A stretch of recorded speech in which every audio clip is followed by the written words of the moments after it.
Alright, what's going on, guys? It's Mark. Just got a quick little video I decided to do today, just spur of the moment here. I was watching Cardfight Vanguard earlier and forgot, for some godforsaken reason, it reminded me of Magic.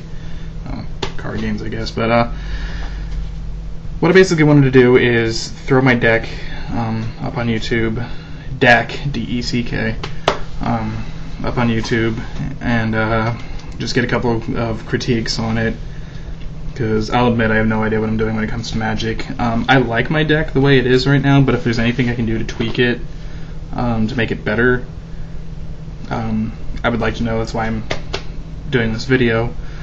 Now, my deck revolves around... Jesus Christ, I can't get these cards out. Now, my deck revolves around these 8 cards, essentially. I've got Chandra the Pyromaster, and by the way, this deck is entirely M14 and Theros, so I think it technically still falls into the standard, because it's all M14 and Theros. So I've got Chandra the Pyromaster, Xenagos the Reveler, Purphoros God of the Forge, Nylea God of the Hunt, and then 4 Centaur Battlemasters. Oh, there's the camera, okay. Those are the 8 cards that my deck revolves around. If you haven't noticed by now, I'm running a green deck, or a red-green deck, excuse me. So because I'm running a red-green deck, I have 10 each. They're all scattered in there, but I've got 10 each of mountains and forests to kind of balance out my mana pool a little bit. Now, because I have the gods and a couple of planeswalkers in here, obviously there are a lot to get out on the field, plus my Centaur Battlemasters are each 5 drops. So in addition to the 10 lands I've got on here, I've got 2 Nylea's Presence, which, if you don't know what those do, Nylea's Presence, it enchants a land, and when I play Nylea's Presence, I can draw a card. But enchanted land is every basic land type in addition to its other types. So if I've got a bunch of forests out on the field and I need a couple of mountains, I can throw one of these onto. I can throw a couple of these onto a couple of my forests and make up for the mountains I'm missing. I've got 2 Satyr Hedonists. What those do is if I tap a mountain and I sacrifice a Satyr Hedonist, I can add 3 red mana to my mana pool, and I've got 2 of those. So effectively, with the right amount of mana, I can add 6 more red mana to my mana pool. Okay, Nylea's Disciple isn't really mana gains, just whenever it enters the battlefield. I gain life equal to my devotion to green, so that helps out a little bit. I don't know why that's in that pile. Burnished Heart is my other card I use for this. If I tap 3 lands and sacrifice Burnished Heart, I can search my library for up to 2 basic lands, put them on the battlefield tapped, and then shuffle my library, so mana gain there. Now, the reason my deck revolves around these 8 cards is because I've got 2 different styles of play here. I've got my Centaur Battlemasters and Nylea for one set, and then Purphoros, Xenagos, and Chandra for the other set if I need them. I'll admit I'm a much bigger fan of the green, because my Centaur Battlemasters, if you don't know what they do, have a nice little effect known as Heroic. And what Heroic does is, I don't know how well you can see that, you can't, okay. What Heroic does, at least for Centaur Battlemaster, there are a bunch of different monsters that have Heroic, but what Centaur Battlemaster does is whenever you cast a spell that targets Centaur Battlemaster, put 3 +1/+1 counters on it. I've got 4 of these. Now, the fun thing is if I get even 2 of these out on the field, and then get Nylea out on the field, Nylea isn't a creature unless my devotion to green is 5 or greater. 2 Centaur Battlemasters plus Nylea equal a devotion of 5. And actually, even if I don't have the devotion needed for Nylea to become a creature, Nylea's effect is that other creatures that I control have trample.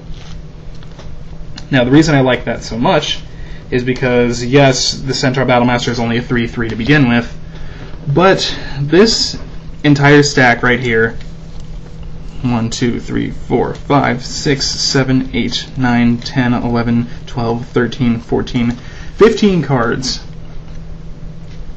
is effect cards I can play basically immediately without any repercussions to my Centaur Battlemasters, or at least any destroying repercussions. Because, like, for example, one of my favorite things to do, and I would love to, I have to go see if I can find another one of these, is a card called Magma Jet. This card right here. Magma Jet deals 2 damage to target creature or player, and then I get to scry 2. Now, what I'd like to do with this card is, during my turn, obviously, only, is apply it to my Centaur Battlemaster. Because, yes, it does 2 damage to it, effectively taking it down to a 3/1. But then the Heroic kicks in, and it immediately then kicks it back up to a 6/4. And then when my turn ends, it regains the 2 damage, bringing it up to a 6/6. That's my favorite thing to do with this. Plus, it allows me to scry 2, meaning I can look at the top 2 cards of my deck, and if I don't like them, I can throw them on the bottom of my deck. Now, some other cards I've got in here, Satyr Piper, or Satyr, or whatever the hell you want to call it. Target creature must be blocked this turn if able. So not only does my creature have to be blocked, if I've got Nylea out on the field, add this to one of my Centaur Battlemasters, and then attack with it, it's got trample, plus it has to be blocked. So that at least gives it 6/6 if I haven't done anything else to it already. This is where it gets really broken. Fire Shrieker. It's an equip artifact. Equipped creature has double strike. Now there's a equip cost of 2 to attach it to a creature, so it's effectively a 5-drop. Fire Shrieker is effectively a 5-drop if I want to attach it to something. But not only does it give, again, the 3/3 to one of my Centaur Battlemasters, I now have double strike. So I do first strike and regular damage. So I effectively do 12 points of damage with this one creature. Plus, if Nylea, again, is out on the field, trample. 12 points of damage, trample. That's pretty bad. I've actually used this before. I've actually had this on one of my Centaur Battlemasters. I think at the time I had it on there, I think it was a 10/10 creature with double strike and trample. I could effectively slaughter my opponent in one turn if they hadn't life gained. Spearpoint Oread is a 6-drop bestow. I mean, it's a 3-drop creature, but it's got a 6-drop bestow. It gives target creature first strike, plus 2/2. So not only does, if I again bestow it onto one of my Centaur Battlemasters, it gains +5/+5 and gets first strike. I think you can kind of tell where the theme of my deck is going, at least from the green side of the deck. Yeah, Flames of the Firebrand deals 3 damage divided as you choose among 1, 2, or 3 target creatures or players. This would be a fun one if I had 3 Centaur Battlemasters out on the field, because I can do 1 damage to each of them, and then they each gain +3/+3. That would be a fun one. Nylea's Emissary, another 6-drop bestow. Enchanted creature gets +3/+3 and has trample if I bestow it. So +6/+6 on the Centaur Battlemaster and trample. Leafcrown Dryad, bestow cost of 4. Enchanted creature gets +2/+2 and has reach. So +5/+5 on a Centaur Battlemaster and reach. And again, I have 4 of these things. Centaur Battlemasters anyway. Ordeal of Nylea, this is the long one. It's an aura enchantment. Enchant creature. Whenever enchanted creature attacks, put a +1/+1 counter on it. Then, if it has 3 or more +1/+1 counters on it, and that's from any source, not just from the card, I found that out the hard way in a game. Then if it has 3 or more +1/+1 counters on it, sacrifice Ordeal of Nylea. This also helps with mana gain, because when you sacrifice Ordeal of Nylea, I get to search my library for up to 2 basic land cards, put them on the battlefield tapped, and then shuffle my library.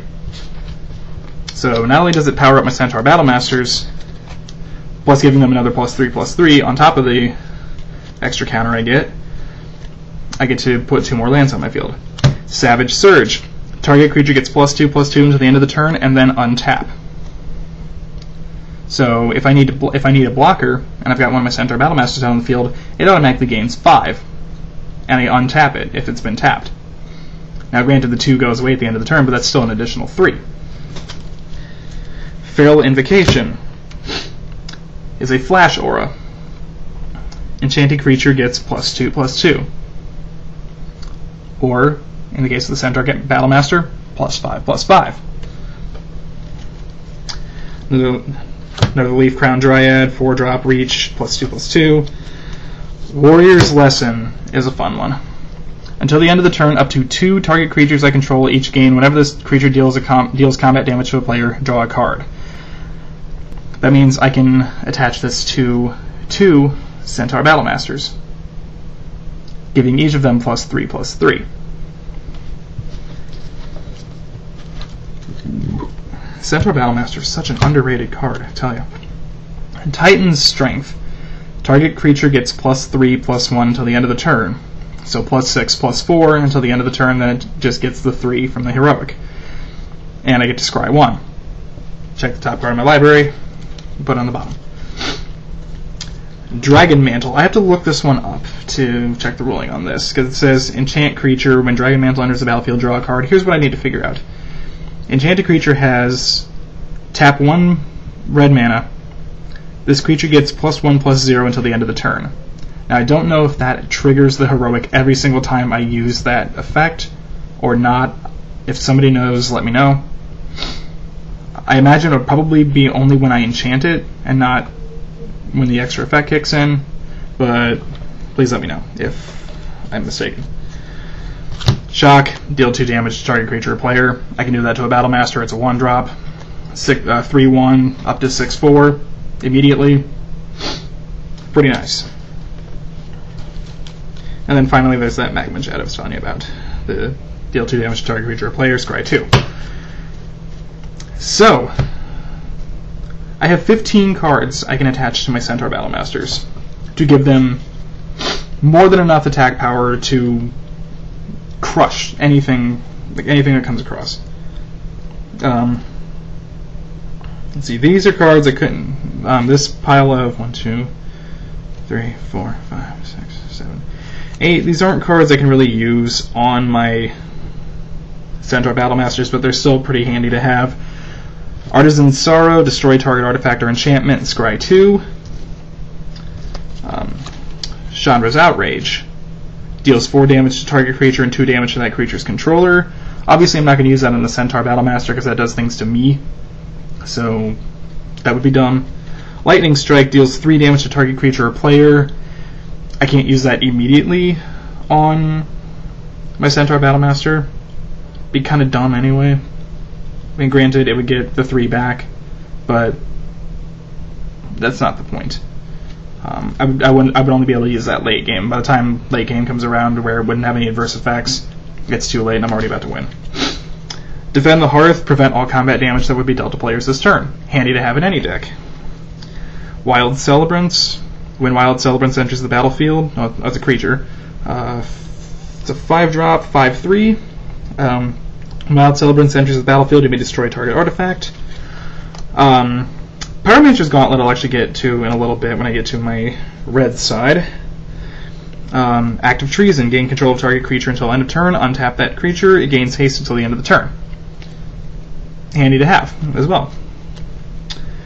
Smelt, destroy target artifact. That's it for those. I've gone through that. These are just creature cards that don't really... let you know this could go more into there. Chandra's Phoenix. Chandra's Phoenix is a 3-drop, 2/2, flying, haste. Whenever an opponent is dealt damage by a red instant or sorcery spell I control, or by a red planeswalker that I control, return Chandra's Phoenix from my graveyard to my hand. I do have a red planeswalker, Chandra. I'll get to that in a second, though. And then I've just got a couple of Satyr Ramblers, Satyr, whatever. 2 drops, 2/1 trample. No really special effects, but that 2/1 trample, not bad to have. Especially if I can power him up a little bit.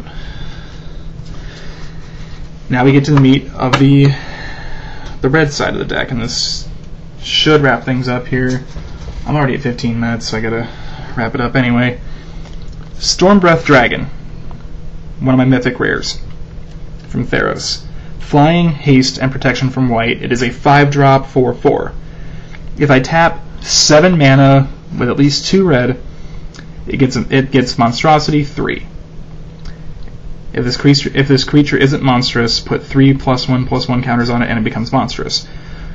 When it becomes monstrous, it deals damage to each opponent equal to the number of cards in that player's hand. So that's good to have. I'll get to that in a second. Purphoros, God of the Forge. This is one of my 2 gods. The other one being Nylea, obviously. Gods are indestructible. As long as my devotion to red is less than 5, Purphoros is not a creature.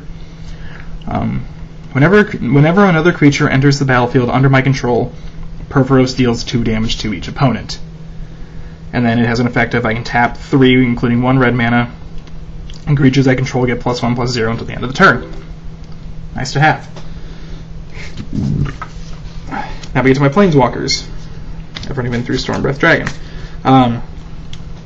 Xenagos the Reveler. His +1, add X mana in any combination of red and or green to my mana pool, where X is the number of creatures I control. That's his +1. His 0 is put a 2/2 red and green Satyr creature token with haste onto the battlefield.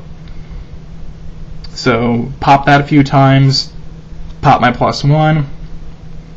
That gives me at least 3 mana, if not more. His -6, exile the top 7 cards of my library. I may put any number of creature and or land cards from among them onto the battlefield. So more mana gain, essentially. So he's good for the green half of my deck as well. And that also plays into Purphoros actually with his 0, because every time a creature enters the battlefield under my control, Purphoros deals 2 damage to my opponents. So great to have. Chandra, last card in my deck. No, second to last card in my deck. Sorry. And this is the Pyromaster.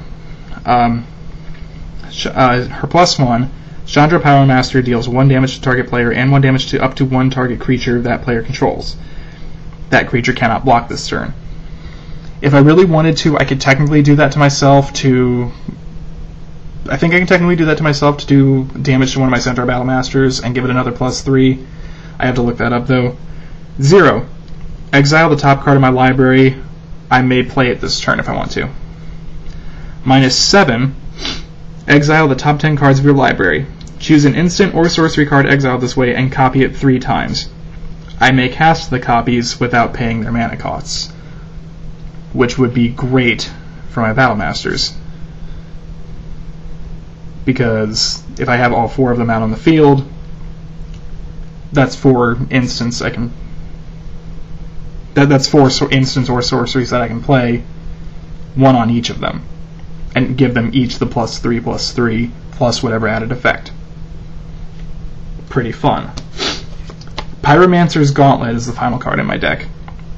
And it's if a red instant or sorcery spell I control, or a red planeswalker I control would deal damage to a permanent or player, it deals that much damage +2 to that permanent or player instead. So extra damage thrown onto either Chandra, maybe Xenagos, I don't know if he counts, but I'll have to look into that. It's a 5-drop. But so yeah, that is my Magic deck. Feel free to leave any comments you might have for me. I need I want feedback, which is why I'm doing this video. Hope you guys enjoyed this. Please subscribe if you do like this and the rest of the stuff on my channel. And that's it. Have a good one.